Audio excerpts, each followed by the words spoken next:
Thought Sinners was just a stylish vampire flick? Oh, honey, think again. Behind the Southern Gothic aesthetic lies a masterclass in symbolism, history, and genre-flipping genius. From juke joints to generational trauma, we're breaking down the hidden details even superfans might have missed.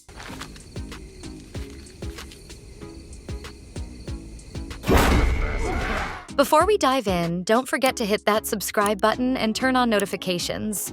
If you're obsessed with breaking down the meaning behind every flicker of neon, every flick of a fang, and every juicy piece of Sinners lore, you're in the right place. We open on the sawmill. Dusty, sun-drenched and haunted by more than just memories. That bloodstain on the floor? It's not just a relic. It's a symbol. The violence that built this country still lingers in the floorboards, and Sammie literally walks through it. It's generational trauma, made visible. It's legacy, loss, and resistance underfoot. And notice how no one ever really cleans it up. It becomes part of the set, part of the town's DNA. This stain isn't just a backdrop, it's a reminder. Every time we return to the mill, that blood is there. Present, unavoidable, like history that refuses to stay buried. In the final act, it almost glows beneath their feet during the climax, as if the past is bleeding into the present, demanding to be acknowledged. That's not set design, that's storytelling. Mary, our vampire queen, isn't just undead. She's also biracial, and her very existence becomes a commentary on passing, survival, and in-betweenness. She's navigating the world as both insider and outsider, in race, in species, in power. Her transformation isn't just horror, it's history. She also becomes a kind of mirror for Sammie. They're both survivors of systems that tried to erase them. Her struggle is about visibility and voice. When Mary bites, it's not just hunger. It's a reclaiming of agency. She chooses who to feed on and who to spare. That power? It's political. Her scenes are framed to highlight that duality. Her reflection is often fractured in glass, seen through shadow. Her identity isn't hidden, it's contested. And she walks that razor's edge with every line of dialogue. I'm scared. Now, let's talk about the big bads. The vampires and sinners aren't just bloodsuckers, they're cultural colonizers. They own the land. They run the music scene. They literally feed off Black creativity. It's giving Elvis. It's giving appropriation. And yes, it's 100% intentional. These vampires don't even create anything original. They monetize, manipulate, and steal. The scene where they argue over the sound is especially telling. None of them actually understand the soul behind the music. They're just after the profit. Sound familiar? Their aesthetic is borrowed, their charm is manufactured, and their cool is stolen. It's a biting critique of the entertainment industry, cloaked in horror. A blues musician at a crossroads. Sound familiar? Sammie's setup mirrors the legend of Robert Johnson. Only he's not here to sell his soul. He's here to keep it. This moment flips the script on a tired trope and gives us a hero who doesn't trade pain for power. He reclaims both. And the setting? Bathed in twilight, that crossroads becomes almost mythic. He's literally standing at the intersection of past and future, of horror and hope. And instead of making a deal, he breaks a cycle. He doesn't need the devil. He needs resolve. His guitar isn't just an instrument. It's his weapon, his history, and his voice. And when he plays, it's not for them.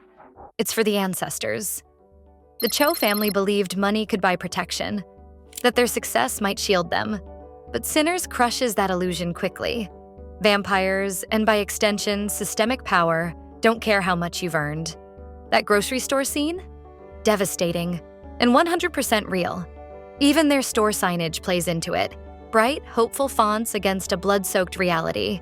And when they fall, there's no media coverage, no justice, just silence. It's a brutal metaphor for how even assimilation can't save you when the system is built to consume you. Their loss isn't just emotional, it's symbolic. Wealth didn't grant them immunity. It painted a bigger target. The Cho's presence in a segregated Black town isn't random. It nods to a real, often overlooked history. Chinese immigrants walking the racial tightrope in the American South. They were in between, much like Mary, trying to survive in a system that didn't want to make space for them. They aren't saviors, but they're not villains either. Their nuanced portrayal complicates the idea of racial binaries. And their erasure from the town's narrative after their deaths? A reminder of how history forgets the in-between. Even their interactions with other characters, tentative, layered, and often tinged with tension, remind us how many communities live in liminal spaces, never fully accepted, always navigating. Brass knuckles, a flickering neon SOS, a drunken, slow-motion dance through smoke and sweat. This isn't just aesthetic, it's a warning. The juke joint becomes a dreamscape of dread. It's the calm before the supernatural storm. And Coogler makes sure every frame whispers, "Watch closely." Every prop, every color, every beat of that sequence is loaded with intent. It's the heartbeat of a culture about to be hijacked. The music doesn't just play, it foreshadows. And the extras? Many are local musicians, grounding the scene in real community energy. The slow camera pans mimic the swell of a blues riff. Hypnotic, tense, and beautiful. You don't just watch that scene, you feel it in your bones. Miss the newspaper carousel? Big mistake. Those headlines? A deep cut into the film's lore. Southern Mafia, vampire turf wars, and yes, the origin of vampire Remick. It's blink and you'll miss it world building at its finest. Keep your eyes on the background always. This is Sinners telling you, if you want the full story, you've got to do the work. History's in the margins. And Remick's origin? Hinted at with just enough dread to set up a sequel. Or a nightmare. There are dates, codes, and even a ciphered message tucked in one clipping. It's horror for the puzzle solvers and lore lovers alike. No throwaway detail here. Sammie's scars, shown in dim light, never explained aloud, are storytelling gold. They're his past written on his body. And when Mary touches them, we're watching two survivors find communion. Pain recognized, trauma honored. There's a quiet reverence in how the camera lingers on his back.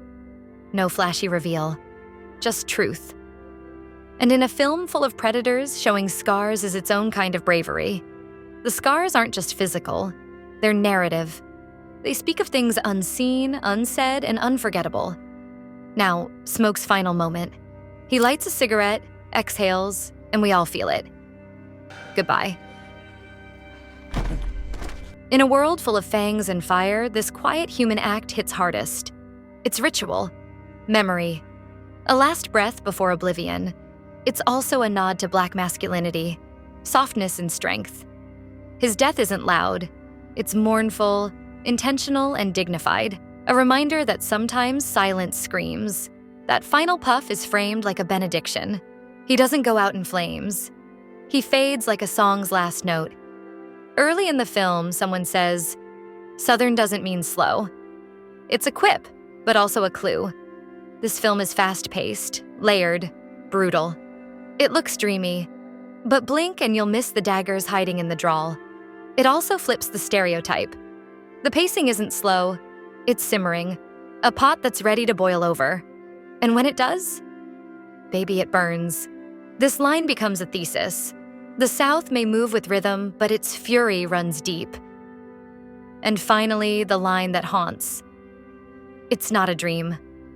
Sammie said it as a child, and he repeats it at the end. A full circle moment, a trauma loop closed. He's no longer running, he's fighting. And that's the real victory. It's also a wake-up call to the audience. None of this is fantasy. Not really. The monsters may have fangs, but the systems, they're painfully real. The repetition of the line gives the film emotional closure. The cycle ends, and a new legacy begins. Sinners doesn't hold your hand, and that's the point. It trusts you to dig deeper, to see the ghosts behind the glamour, to hear the cry for justice under the baseline. So tell me, Socialites, did you spot these hidden truths? Or were you too busy hiding from those fangs? Drop your favorite detail in the comments. That's the tea from me. Keep it classy, Socialites. We heard tale of a party. Drank, food, blues music, and the like.